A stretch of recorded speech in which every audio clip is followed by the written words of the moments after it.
नमस्कार दर्शक बंधु, चलतु जानिबा जदि आपणकर संतान आपणकर कथा न मानुची तेबे आपण केउ प्रतिकार करिवे।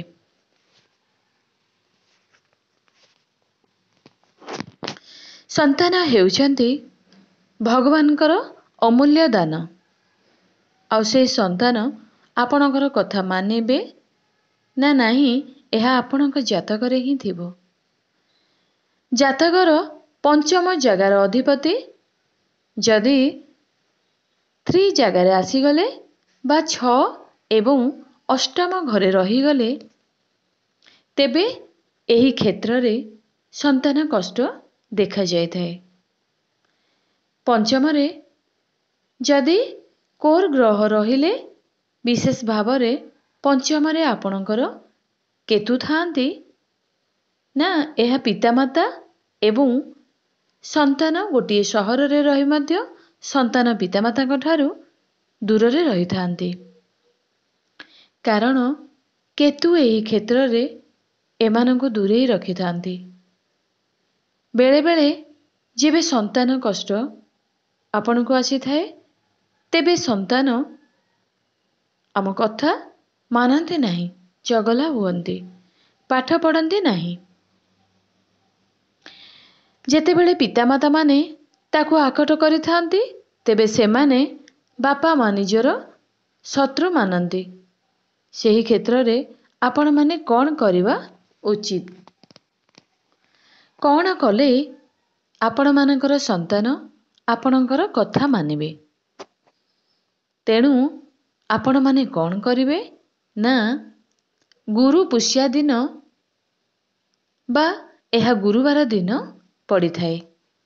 तेणु करी एहा केते समय जाय रही थाए एहाकु जानी सेही दिन आपण कर्पूर नेबे ओ ता सह लवंग 3टी आनिबे।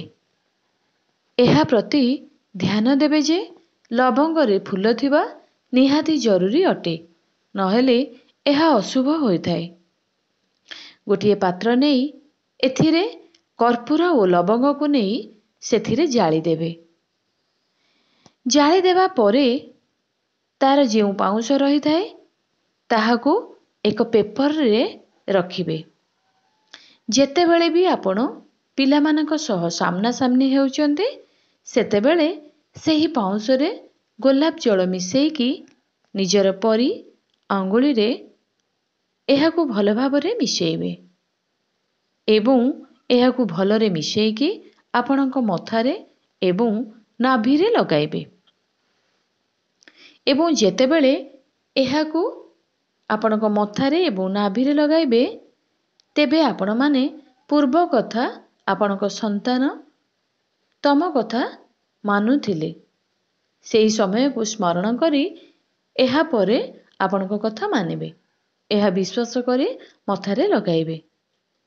एहा निजकू कहिबे जे एहा परे मो संतान मो कथार आदर करिवो। जेतेबेले आपण एहाकू पूर्ण विश्वास सहकारे करिवे एहा संतान पाखकू जाई थाए। एही उपाय करी जेतेबेले पिलांकू प्रेम सह आदर ओ स्नेह सहकारे बुझेई थांती धीरे धीरे संतान आपणक कथार मानि थाए। तेणु एहाकू श्रद्धार सहित करंतु।